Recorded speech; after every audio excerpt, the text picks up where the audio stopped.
Halo guys, kembali lagi bersama saya Novita Airi dengan NPM 121020678 dari Manajemen 2N Sumber Daya Manusia. Pada video kali ini saya akan menjelaskan materi tentang memperbaiki kompetensi. Yuk langsung saja kita simak videonya. Let's go. Pertemuan 14, memperbaiki kompetensi. Materi pertama di sini ada jenis dan kategori kompetensi, konsep dan sejarah kompetensi. Menurut Leili Spesser dan Signy Spesser 1993, kompetensi adalah karakteristik dasar perilaku individu yang berhubungan dengan kriteria acuan efektif dan kinerja unggul di dalam pekerjaan atau situasi. Kedua, menurut Michelle Armstrong 1994, kompetensi adalah apa yang orang bawa pada suatu pekerjaan dalam bentuk tipe dan tingkat perilaku yang berbeda. Selanjutnya, menurut praktisi MSDM, kompetensi adalah deskripsi dari karakteristik seseorang. Selanjutnya, menurut Margaret Dale 2003, kompetensi adalah menggambarkan dasar pengetahuan dan standar kinerja yang dipersyaratkan agar berhasil menyelesaikan pekerjaan atau memegang suatu jabatan. Selanjutnya, menurut N.C. Vicky dalam Margaret Dale 2003, kompetensi adalah kemampuan untuk menjalankan aktivitas dalam pekerjaan. Selanjutnya, menurut Training Agency 1988, kompetensi adalah kemampuan untuk menjalankan aktivitas dalam pekerjaan atau fungsi sesuai dengan standar kerja yang diharapkan. Selanjutnya, menurut MC Chilane 1993, kompetensi adalah karakteristik dasar personal yang menjadi faktor penentu sukses tidaknya seseorang dalam mengerjakan suatu pekerjaan atau situasi.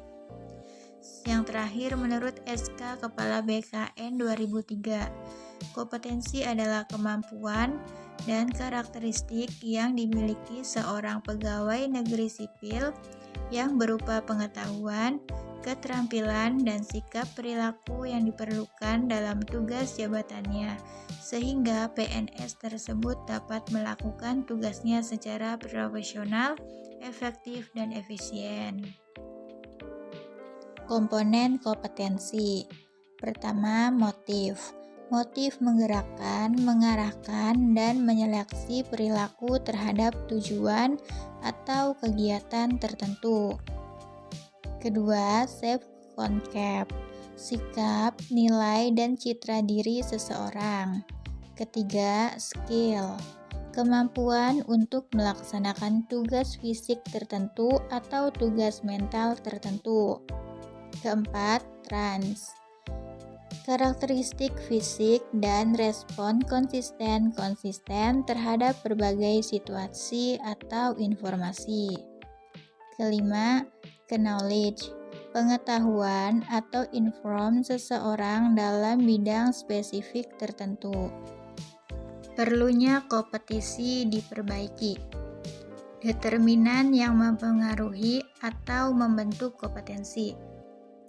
Kepercayaan dan nilai. Kepercayaan dan nilai seseorang terhadap sesuatu sangat berpengaruh terhadap sikap dan perilaku seseorang. Keahlian atau keterampilan.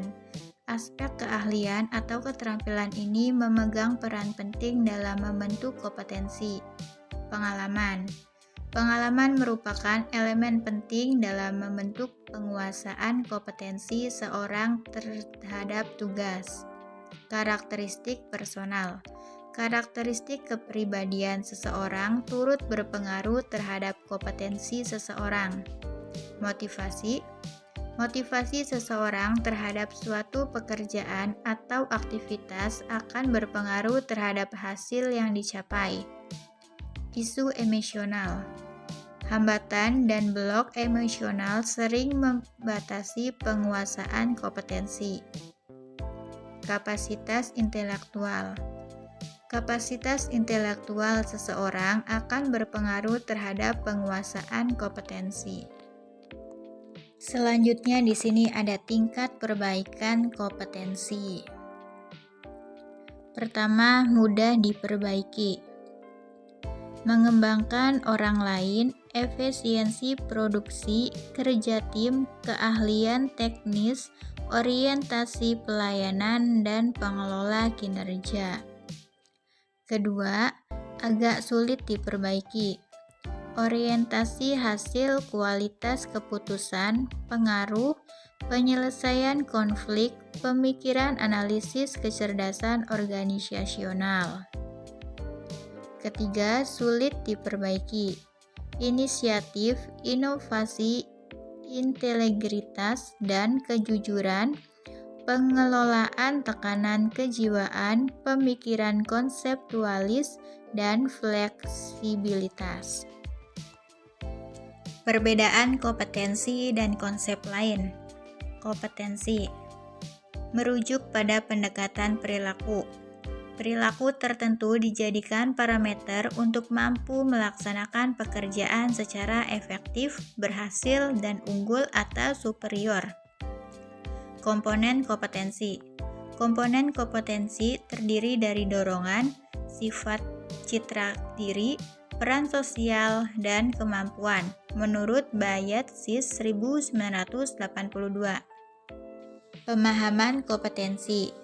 Dalam hal pemahaman kompetensi, perlu dijelaskan pengertian tentang pengetahuan, keterampilan, kemampuan, dan bakat untuk mengetahui sejauh mana perbedaan atau kesamaan dari konsep tersebut, menurut Spicer 1993.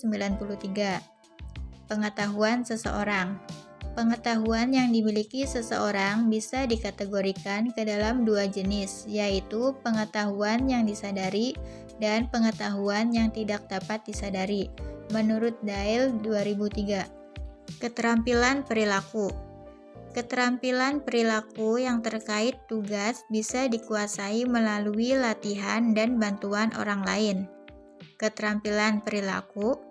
Perilaku merupakan fungsi dari faktor kepribadian individu dan faktor lingkungan. Sikap dibentuk dari kombinasi pengalaman, kondisi sosial, atau lingkungan, dan kepribadian. Selanjutnya, metode penilaian kompetensi. Terdapat 3 alternatif untuk mendesain kompetensi. Pertama, mendesain studi terbaik atau klasik dengan menggunakan sampel. Kedua, desain studi pendek dengan panel ahli. Ketiga, studi terhadap pemegang jabatan dan pekerjaan di masa depan. Rancangan studi. Rancangan studi terbaik model kompetensi dengan menggunakan sampel yang terdiri dari 6 tahap, yaitu menetapkan kriteria kinerja efektif, mengidentifikasi kriteria sampel, mengumpulkan data, analisis data dan pengembangan model kompetensi, validasi model kompetensi, dan mempersiapkan penerapan model kompetensi. Dapat dilihat tabel berikut ini tahap untuk merancang studi kompetensi. Ada 6 tahapan, diantaranya yaitu 1. Menetapkan kriteria. Menetapkan ukuran atau kriteria untuk menetapkan kinerja unggul efektif dalam pekerjaan yang akan dipelajari. Kedua, mengidentifikasi kriteria sampel. Kriteria efektivitas kinerja yang dikembangkan dalam tahap 1 digunakan untuk mengidentifikasi kinerja kelompok, kinerja unggul, dan rata-rata. Yang ketiga, metode pengumpulan data bervariasi. Terdapat 6 metode yaitu BEI, panel ahli, survei, database, model kompetensi, sistem ahli, analisis jabatan, dan observasi langsung. Yang keempat, analisis data dan pengembangan model.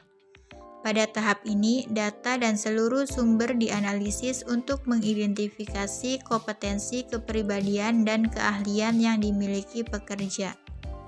Yang kelima, validasi model kompetensi. Model kompetensi yang diuji dengan melihat jika model dimaksud memprediksikan kinerja dari orang-orang dalam kedua kelompok sampel pada waktu sama. Yang terakhir, keenam, mempersiapkan penerapan model kompetensi. Apabila model ini telah divalidasi, model kompetensi ini telah dapat digunakan untuk berbagai keperluan. Yang terakhir, tahap mendefinisikan model kompetensi. Pertama, menjelaskan kriteria kinerja. Dua, mengidentifikasi orang-orang untuk sampel kriteria. Tiga, mengumpulkan data melalui BEI atau metode lain. 4. Menganalisis data dan mengidentifikasikan kompetensi. 5. Mengesahkan model kompetensi. 6. Mendesain aplikasi. Oke guys, sekian pembelajaran mengenai memperbaiki kompetensi. Sampai ketemu di video berikutnya. Dadah!